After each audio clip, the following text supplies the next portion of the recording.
On my wedding day, my fiance lost a game and had to feed his childhood friend alcohol, mouth to mouth.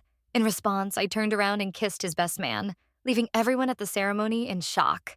Mason and I had been in love for 8 years, and we finally held our wedding on National Day. I wore a bright suit, waiting quietly in the room for him to come. After waiting for a long time without seeing anyone, I heard a burst of cheers from outside. Looking up, I saw that it was my groom, Mason, and his childhood friend, Claire. They had lost a game and had to face the punishment. There was no rush. Mason picked up the glass from the table, filled his mouth with wine, and kissed Claire's lips. Their lips and tongues touched, making a sound, and the wine soaked their collars. It took them a good 10 seconds before they separated. Claire's face was flushed, and her lips were bright red and slightly swollen. Everyone in the room turned to look at me. Their gazes were filled with mockery, sympathy, and schadenfreude. Claire's hand was still on Mason's waist as she looked at me intently without letting go. With no trace of guilt, even with a hint of provocation, Claire laughed at me and said, "I was just helping you test the wedding game. Don't be mad." I wanted to ask what kind of game would make you feed someone else's husband wine mouth to mouth at a wedding, but I kept my thoughts to myself. Surprisingly, I didn't feel angry at all. Instead, I felt a strange sense of relief, but my best friend didn't feel the same. She rolled up her sleeves, ready to start a fight. Mason stepped in front of Claire, glaring at me. "Audrey, if your friend dares to touch Claire today, this wedding is off." I nodded. I pulled my friend back and motioned for them to continue with the game. Seeing me silent, Mason assumed I was angry. "Can you stop being so jealous? How many times have I told you? Claire is just like a sister to me." His tone was full of frustration. I gave him a lazy smile and replied, "I'm not mad. You guys go ahead with the game. We'll wait in the room." Faced with my calm response, he had nothing more to say and sat down to continue playing truth or dare with his buddies. Soon, Mason lost again, and he chose truth. Claire quickly took the chance to ask a question, looking at him tenderly. "If Audrey weren't here, would you marry me?" As she spoke, she pulled out a black duffel bag from behind her, revealing stacks of $100 bills inside. "There's $200,000 in here. It can't be a dowry. Just take it as a gift." Faced with this unexpected scene, Mason froze for a moment but quickly regained his composure, looking moved and emotional. Amid the shocked gazes of the crowd, he slowly nodded and said I would. Everyone's eyes were filled with shock as they all turned to look at me. I got up from the bed, hiding my entertained expression, and began clapping. "Let's congratulate this couple for finally getting together. May you have many children."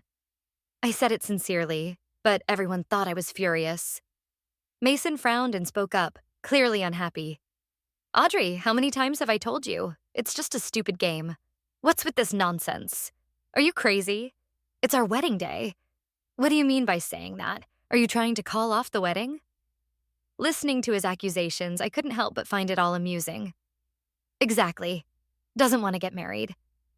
He spoke again. "We're not even married yet, and your possessiveness is already out of control. I hate being tied down. You better change this nasty habit today." Saying that, he slammed the door. "You should stay in here. Narrow-minded and jealous as you are, we can't enjoy ourselves with you around." Claire looked smug as she provocatively held on to Mason's arm.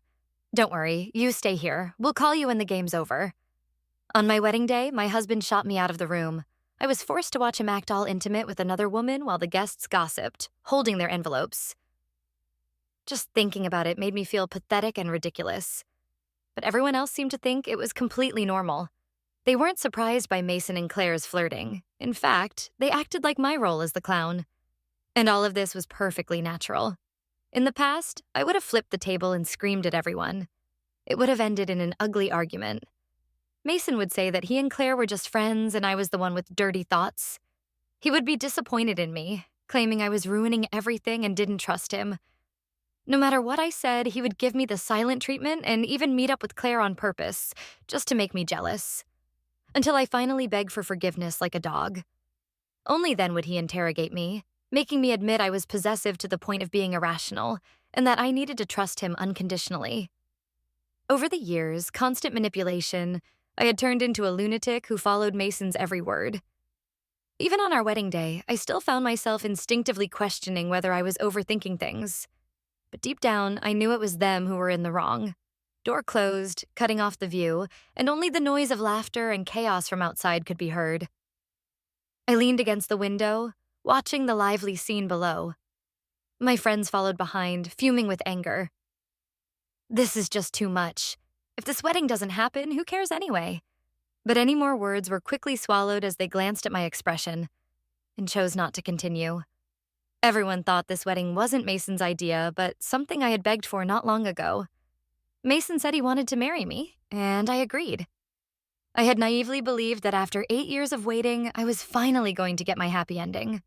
But today's events were like cold water waking me up. My best friend Sophie, who had spoken up for me earlier, was frustrated beyond words.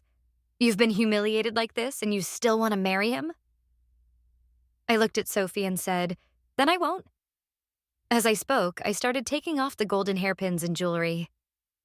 Sophie was startled and quickly stopped me. Are you crazy? But what I did next really shocked everyone. There